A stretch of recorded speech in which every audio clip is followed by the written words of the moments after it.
बार तो वोटर भी बहुत वोकल था। 2021 के चुनाव को भी हमने रिपोर्ट किया, वोटर इतना वोकल नहीं दिखाई दे रहा था। इस बार खुलकर वो बात कर रहा था, अगर उसे परिवर्तन चाहिए तो बोल रहा था, और अगर परिवर्तन चाहिए पर वो बताना नहीं चाह रहा है तो भी दबी जुबान में जैसे वो विकास की बात करता है, रोजगार की बात करता है, सुरक्षा की बात करता है, तो समझ में आ जाता है कि वो परिवर्तन वाली ही दिशा दिखाई दे रही है। साउथ कोलकाता की एक बार हम बात कर लेते हैं। बंगाल में इस बार सबकी नजर साउथ कोलकाता की भवानीपुर सीट पर रही, जहां ममता बनर्जी का मुकाबला शुवेंदु से है। भवानीपुर का वोटिंग ट्रेंड क्या है वो आपको दिखा देते हैं। पिछली बार के मुकाबले में भवानीपुर में 24.14% ज्यादा वोटिंग हुई। अब साल 2021 में देखें, भवानीपुर में शुवेंदु अधिकारी ये दावा कर रहे हैं कि इस बार का वो चुनाव वो जीतने वाले हैं, लेकिन ये वोटिंग परसेंटेज आपके सामने है।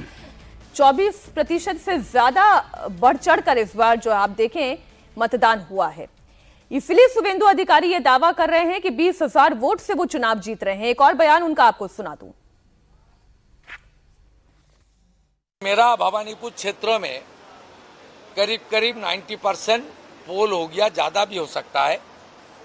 इसमें हिंदू मतदाता पहली बार खुल के वोटिंग किया। हर हिंदू बूथ में 92, 93%, 95% तक ये वोटिंग किया, और ये लोग परिवर्तन के पक्ष में वोट किया, ये मेरा उम्मीद है। 4 तारीख भाजपा सरकार बन रहा है, और भवानीपुर से मैं कम से कम 20,000 से ज्यादा वोट से चुनाव जीत रहा हूं। 8 वार्ड में 7 में हिंदू ने खुल के बीजेपी को वोटिंग किया, वहां मेरा लीड होगा। एक मुसलमान बहुल वार्ड में ममता जी का लीड होगा। इसमें प्लस माइनस में मेरा ही बढ़त रहेगा या कमल खिलेगा। शुवेंदु अधिकारी का दावा अजीत जी यह है कि 20,000 वोटों से वो चुनाव जीत रहे हैं। अगर वो चुनाव जीत रहे हैं, भवानीपुर का भी चुनाव जीत रहे हैं, तब तो एग्जिट पोल बिल्कुल ठीक है, टीएमसी हार रही है। बिल्कुल, वो तो ये बात हम लोग 2 दिन पहले यही सज्जन जी ने कहा था, परसों आपके प्रोग्राम में, कि अगर भवानीपुर हार रही है ममता बनर्जी, इसका मतलब टीएमसी हार करके सत्ता से बाहर हो रही है।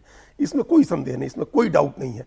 और अब जो पोलिंग का हम लोग जो पैटर्न देख रहे हैं, जिस तरह से परसेंटेज देख रहे हैं, जो पैटर्न देख रहे हैं, जो लोगों का एक जो लोगों ने, आपने जो जिस तरह कहा ना कि जो लोगों ने दिखाया भाव भंगिमा जो प्रदर्शित की लोगों ने, जो चुप रह गया, हम लोग उसको भी मान रहे हैं कि वो बीजेपी की तरफ गया, इसलिए वो नहीं बोल रहा था क्योंकि ममता बनर्जी का सपोर्टर बोल रहा था। शहरी इलाके की कोलकाता की महिला ये कह रही है कि गला दबा के अल्लाह अकबर तो बुलवा लोगे, लेकिन जय श्री राम बोलो तो क्या गुनाह हो क्या? इतना वोकल वोटर। और जो चुप रह गया, जिसने परिवर्तन कहा, जिसने विकास कहा, सुरक्षा कहा, रोजगार कहा, वो सब हम लोग मान रहे हैं। तो एक पैटर्न दिख रहा है। उस पैटर्न के हिसाब से देखिए, हम लोग कल भी चर्चा कर रहे थे इस बात की, शीला दीक्षित चुनाव हार गई नई दिल्ली सीट पर, तो उन्होंने क्या, उनके एक मोमेंटम हुआ आम आदमी पार्टी के पक्ष में। कोई निगेटिव चीज नहीं थी शीला दीक्षित के खिलाफ, कोई ऐसी चीज नहीं थी कि आप शीला दीक्षित के काम पर, कोई आदमी उनकी कॉन्स्टिट्यूएंसी में काम पर, कुछ नहीं ऐसा था। लेकिन वो चुनाव हार गई शीला दीक्षित। तो जब इस तरह का मोमेंटम होता है, जबकि बड़ा, जब एक पार्टी के पक्ष में कोई हवा चली, जब भले वो एक अंतरधारा की तरह हो, मतलब अंडरकरेंट की तरह हो, तो फिर उसके शिकार बड़े बड़े लोग हो जाते हैं। अरविंद केजरीवाल भी तो अपनी अरविंद केजरीवाल, वही हम उसी पर आ रहे थे कि दूसरा अरविंद केजरीवाल ने, कोई ऐसा काम उस समय तो नहीं था कि अरविंद केजरीवाल जिसकी वजह से अपनी कॉन्स्टिट्यूएंसी में हार जाते, लेकिन वो भी चुनाव हार गए। तो ये जब इस तरह का एक मोमेंटम होता है तो बड़ा नेता भी शुवेंदु के दावे पर लेकिन टीएमसी जबरदस्त पलटवार कर रही है। कमरहाटी से टीएमसी प्रत्याशी मदन मित्रा ने कहा कि शुवेंदु अधिकारी नंदीग्राम और भवानीपुर दोनों सीट हारेंगे। शुवेंदु वो 2 थप्पड़ खाएगा, एक नंदीग्राम की थप्पड़, एक भवानीपुर की थप्पड़। निश्चित रूप में ममता बनर्जी आ रहे हैं, वो भी लगभग 200 पार करके आ रहे हैं।